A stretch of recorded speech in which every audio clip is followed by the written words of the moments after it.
بسم اللہ الرحمن الرحیم۔ السلام علیکم میرے بہن بھائیوں، کیسے ہیں آپ سب؟ آج میں آپ کو غزوہ بنو قریظہ ذی قعدہ 5 ہجری کا احوال بیان کروں گی۔ آپ سب سے گزارش ہے کہ درود شریف کا اہتمام کیجیے، جزاک اللہ۔ رسول اللہ صلی اللہ علیہ وآلہ وسلم غزوہ خندق سے واپس آنے کے بعد ابھی ہتھیار اور کپڑے اتار کر ام سلمہ رضی اللہ تعالیٰ عنہ کے گھر میں غسل کر کے فارغ ہی ہوئے تھے کہ حضرت جبرائیل علیہ السلام تشریف لائے اور بنو قریظہ کی طرف نکلنے کا حکم دیتے ہوئے فرمایا کہ میں آگے آگے جا رہا ہوں، ان کے قلعوں میں زلزلہ برپا کروں گا اور ان کے دلوں میں رعب ڈالوں گا۔ اور یہ کہہ کر فرشتوں کے جلوں میں روانہ ہو گئے۔ ادھر رسول اللہ صلی اللہ علیہ وسلم نے لوگوں میں منادی کرائی کہ جو شخص سمع و طاعت پر قائم ہے وہ عصر کی نماز بنو قریظہ ہی میں پڑھے، اور اس کے بعد مدینے کا انتظام ابن ام مکتوم رضی اللہ تعالیٰ عنہ کو سونپا اور حضرت علی رضی اللہ تعالیٰ عنہ کو جنگ کا پھریرا دے کر ایک جماعت کے ساتھ آگے روانہ فرما دیا۔ بنو قریظہ نے انہیں دیکھا تو رسول اللہ صلی اللہ علیہ وسلم پر گالیوں کی بوچھاڑ کر دی، نعوذ باللہ، اور ہر ذرا سرائی کی۔ ادھر اعلان سن کر مسلمان بھی جھٹپٹ تیار ہوئے اور نکل پڑے۔ بعض لوگ ابھی راستے ہی میں تھے کہ عصر کا وقت ہو گیا، چنانچہ کچھ لوگوں نے وہیں نماز پڑھ لی اور کچھ لوگوں نے بنو قریظہ پہنچنے تک مؤخر کی۔ رسول اللہ صلی اللہ علیہ وسلم بھی مہاجرین و انصار کے جلوں میں نکلے اور بنو قریظہ کے انا نامی ایک کنویں پر پڑاؤ ڈالا۔ اللہ تعالیٰ نے بنو قریظہ کے دلوں میں رعب ڈال دیا اور وہ اپنی گھڑیوں میں قلعہ بند ہو گئے۔ انہیں لڑائی کی جرت نہ ہوئی۔ مسلمانوں نے سختی سے محاصرہ جاری رکھا۔ یہود نے جب دیکھا کہ محاصرہ طول پکڑ رہا ہے تو چاہا کہ اپنے بعض مسلمان حلیفوں سے مشورہ کریں، چنانچہ انہوں نے رسول اللہ صلی اللہ علیہ وسلم سے درخواست کی کہ وہ ابو لبابہ کو بھیج دیں تاکہ ان سے مشورہ کر لیا جائے۔ آپ صلی اللہ علیہ وسلم نے ابو لبابہ رضی اللہ تعالیٰ عنہ کو بھیج دیا۔ انہیں دیکھ کر مرد حضرات ان کی طرف دوڑ پڑے۔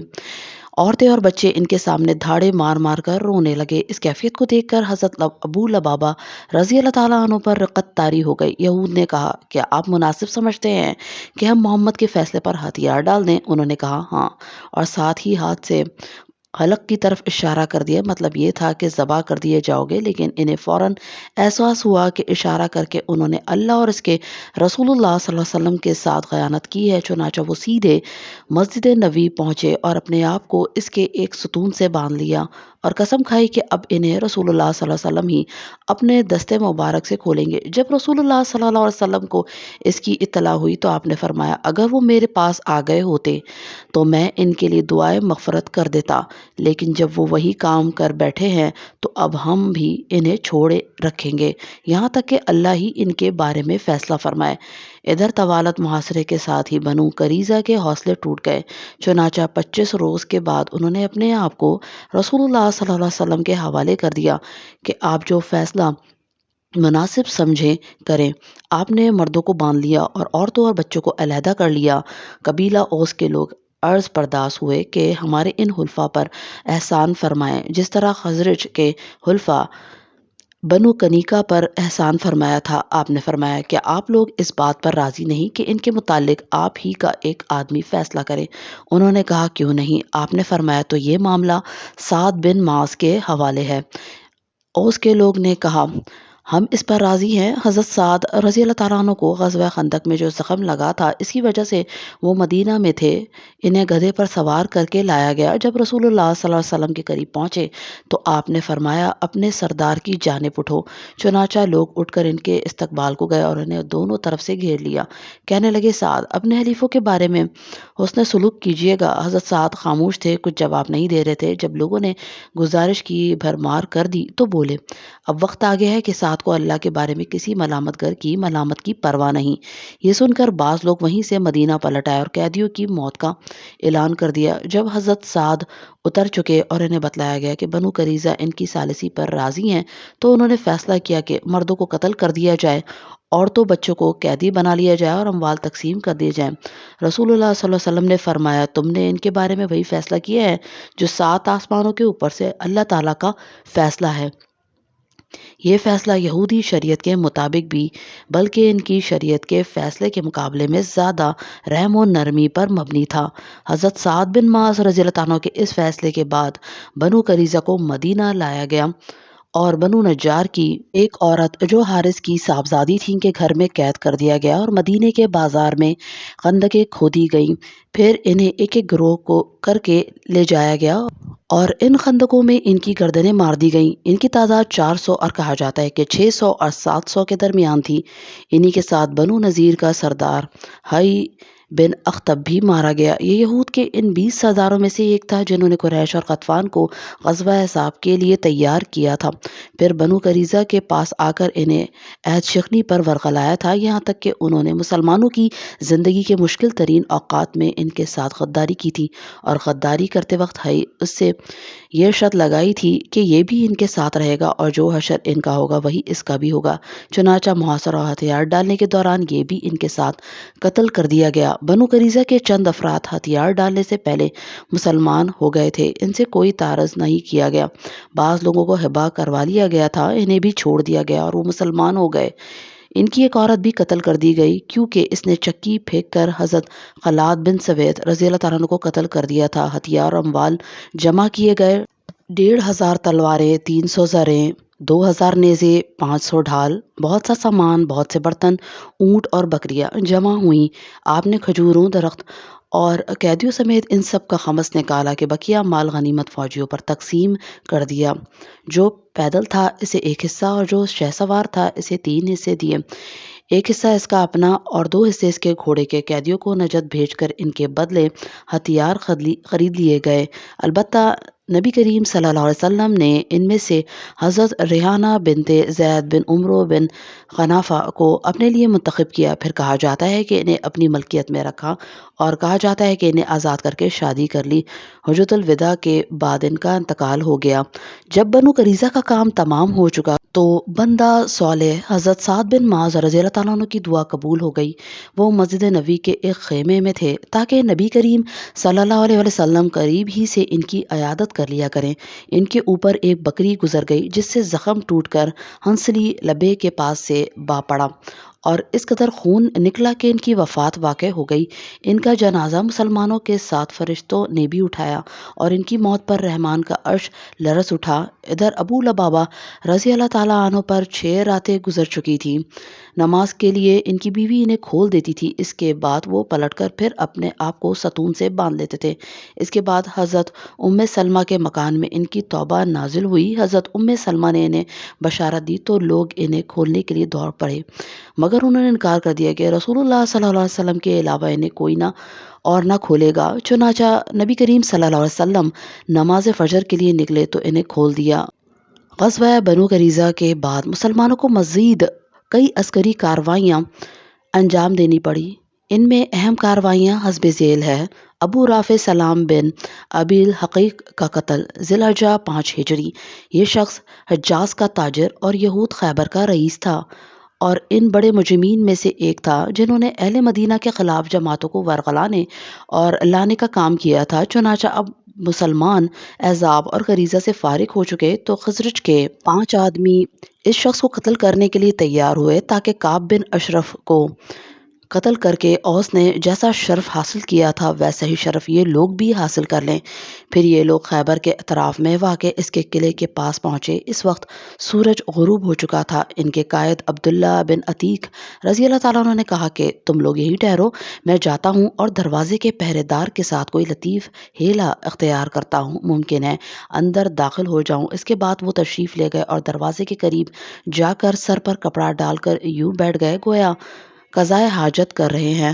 پہرے دار نے زور سے پکار کر کہا، او اللہ کے بندے، اگر اندر آنا ہے تو آ جا، ورنہ میں دروازہ بند کرنے جا رہا ہوں۔ عبداللہ بن عتیق رضی اللہ تعالیٰ عنہ اندر داخل ہو گئے اور چھپ گئے۔ جب لوگ سو گئے تو انہوں نے کنجیاں لیں اور دروازہ کھول دیا تاکہ بوقت ضرورت بھاگنے میں آسانی ہو۔ اس کے بعد انہوں نے ابو رافع کے حجرے کا رخ کیا۔ ادھر جاتے ہوئے جو دروازے کھولتے اسے اندر سے بند کر لیتے تاکہ لوگوں کو اگر ان کا پتہ لگ بھی جائے تو لوگوں کے پہنچنے سے پہلے وہ ابو رافع کو قتل کر لیں۔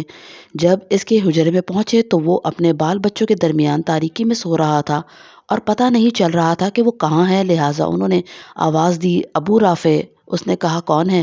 انہوں نے آواز کا رخ کیا اور تلوار کی ایک ضرب لگائی، لیکن چونکہ ہڑبڑائے ہوئے تھے اس لیے کاری ضرب نہ لگی اور اس لیے کاری ضرب نہ لگی اور اس نے زور کی چیخ ماری۔ وہ جھٹ باہر نکل گئے اور آواز بدل کر آئے، گویا مدد کرنے آئے ہیں، اور کہا، ابو رافع، یہ کیسی آواز تھی؟ اس نے کہا، تیری ماں برباد ہو، ایک آدمی نے ابھی مجھے اس کمرے میں تلوار مار دی ہے۔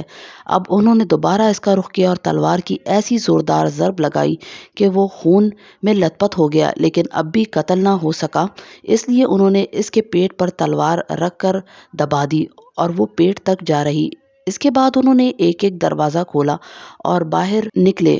چاندنی رات تھی اور ان کی نگاہ کمزور، انہوں نے سمجھا زمین تک پہنچ چکے ہیں۔ پاؤں بڑھایا تو سیڑھی سے نیچے آ رہے اور پاؤں میں چوٹ آ گئی۔ انہوں نے پگڑی سے پاؤں باندھا اور دروازے کے پاس چھپ رہے۔ جب مرغ نے آواز دی تو ایک آدمی نے قلعے کی دیوار پر کھڑے ہو کر اعلان کیا کہ میں اہل حجاز کے تاجر ابو رافع کی موت کی اطلاع دیتا ہوں۔ عبداللہ بن عتیق نے جان لیا کہ وہ مر چکا ہے، لہٰذا اپنے ساتھیوں کے پاس آ گئے اور سب نے مدینے کی راہ لی۔ رسول اللہ صلی اللہ علیہ وسلم کے پاس پہنچ کر واقعہ بیان کیا۔ آپ نے ان کے پاؤں پر دست مبارک پھیرا اور انہیں ایسا لگا کہ گویا کبھی کوئی تکلیف ہوئی ہی نہیں۔ سید یمامہ ثمامہ بن اسال کی گرفتاری۔ محرم 6 ہجری۔ ثمامہ بن اسال نبی کریم صلی اللہ علیہ وسلم اور آپ کے دین اسلام کو سخت ناپسند کرتے تھے، چنانچہ محرم 6 ہجری میں مسلمہ قذاب کے حکم سے بھیس بدل کر نبی کریم صلی اللہ علیہ وسلم کو قتل کرنے نکلے۔ ادھر نبی کریم صلی اللہ علیہ وسلم نے محمد بن مسلمہ کو 30,000 سواروں کے ساتھ ذریعہ کے اطراف میں، جو بصرہ کے راستے میں مدینہ سے 7 رات کے فاصلے پر واقع ہے، بنی بکر بن کلاب کی تادیب کے لیے بھیجا تھا۔ سواروں نے واپس آتے ہوئے راستے میں ثمامہ کو پا لیا، چنانچہ انہیں گرفتار کر کے مدینہ لے آئے اور مسجد کے ایک ستون سے باندھ دیا۔ نبی کریم صلی اللہ علیہ وسلم وہاں سے گزرے تو فرمایا، ثمامہ تمہارے نزدیک کیا ہے؟ انہوں نے کہا، اے محمد، میرے نزدیک خیر ہے۔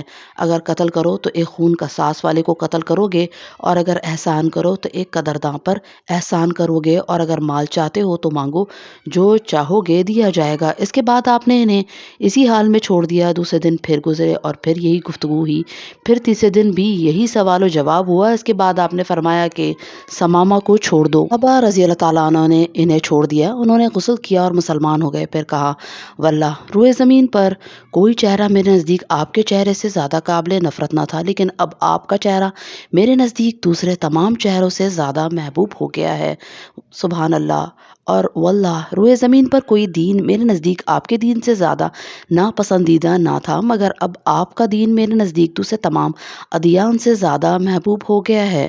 پھر واپسی پر حضرت ثمامہ رضی اللہ تعالیٰ عنہ عمرے کے لیے مکہ گئے تو قریش نے انہیں اسلام لانے پر ملامت کی۔ انہوں نے کہا، واللہ، تمہارے پاس یمامہ سے گیہوں کا ایک دانہ بھی نہ آئے گا جب تک کہ رسول اللہ صلی اللہ علیہ وسلم اس کی اجازت نہ دے دیں۔